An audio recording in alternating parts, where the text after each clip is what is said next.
We're going to talk today about insights and how you get to impact. A lot of times in affiliate marketing, we forget about the customer. We talk about clicks, we talk about links, we talk about publishers like they're some sort of broad network. But as a network, sometimes we get away from the customer. And so what I want to talk about today is getting into how do you get to that next level. We have systems that provide insights, and sometimes they're just graphs, sometimes they're just data. And so how do you get to that aha moment? And as an old analyst, that's really what I like, is when you get to something and you pull that data out and you're able to get to that story, it's really, if I find it really rewarding, it's really when you really start to understand that customer. So in our organizations, what are the barriers to getting to aha moments and insights? I think one of the barriers we actually face is too much data. As affiliate marketers, we're looking at specific subsets of data sometimes, but you start looking at all the data that's being collected in the world and in our organizations, and you just, there's lots of stats like this, all of these tweets, 2.7 billion likes and comments daily, and just being able to process that at some point, I think it takes the power out of our hands as affiliate marketers and as marketers, and really, and sometimes you almost feel helpless. But as you look at it, what's happening is none of this data, or very little of it, is actually being analyzed. It's just collecting, and you probably see this in all of your companies sitting around. There's so much data, you don't even know where to start. So I wanted to present a concept of a way to look at that and a way to really get to insights. A lot of times data is represented as a cube. And this is just one example, customers by products by time. And this is how a typical database might be organized pretty simply. I mean, there's lots of other dimensions, of course. But we try to look at everything. And rather than that, I think it's ultimately looking at focus data. But how do you think of data in your organization? So the data, as it starts with, is basically these are events, the who, the what, the when. They're not organized at all. This is the typical data. But then you start getting into information. Information is when you take data and you start to be able to answer a question. So what were the sales of Discover for my program last month? So you start to see that, and it answers a question, and information is useful. As I mentioned, some programs that tend to give you insights are basically stopping here. They're giving you an answer. There's nothing wrong with that. But I think you need to keep going. And you start to bring in, as you assimilate it, you start to build knowledge. And knowledge is when you're able to start to look at trends.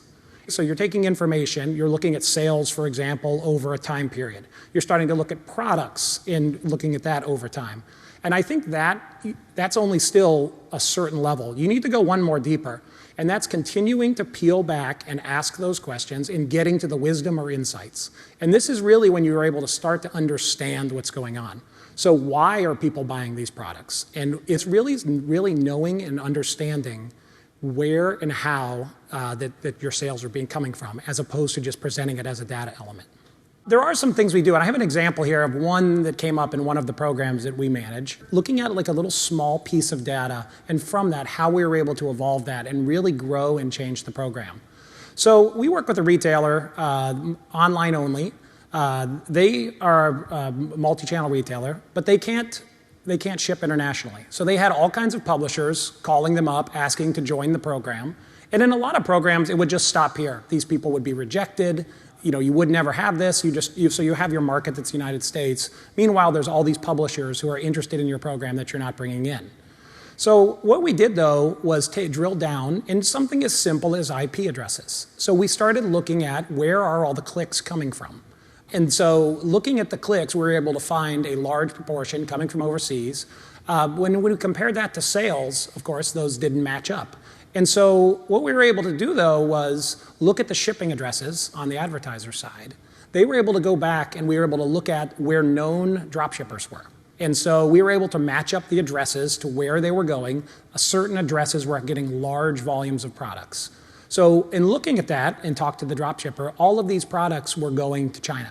So people were coming in, ordering them, having them shipped to a dropshipper who would then have them shipped to China, which was really fascinating. So as we went and looked at that, we ultimately then were able to open the program up to overseas partners. So looking at it from, they were able to generate $1 million in sales in China over the last year, partnering with Chinese affiliates. So they actually opened the program up, and with some additional monitoring in place, Really now we're starting to use this to test overseas and potentially look at, do they want to develop their own shipping service, and ultimately opening up new markets. So it's one of those great success stories in affiliate where we're working with the affiliate manager at this company, able to look and start to influence and really impact their strategies. So I really like that one as an idea of looking at the small data. And ultimately, from a CJ perspective, we are looking at some new tools as well based on this. But ultimately, what you're going to be able to do is look at buyer publishers and really drill down and start to explore the traffic. Also, from the publisher perspective, we are passing the tools over to them as well so they can monitor their traffic and come to advertisers with potentially with additional solutions to see what's happening on their side as well. So we believe that, yes, there's other ways to go into global commerce, but there's simpler ways too that you can follow to start to change your company's strategy potentially. So looking at the data hierarchy model, just to bring that all back full circle, we followed the question. So who, what, when, where? We had these clicks coming from overseas. We found out they're coming from China. Being able to look at that and turn that into knowledge, start tracking that, looking at trend data, looking at shipping addresses, starting to figure out and try to identify patterns and really know and understand what's going on.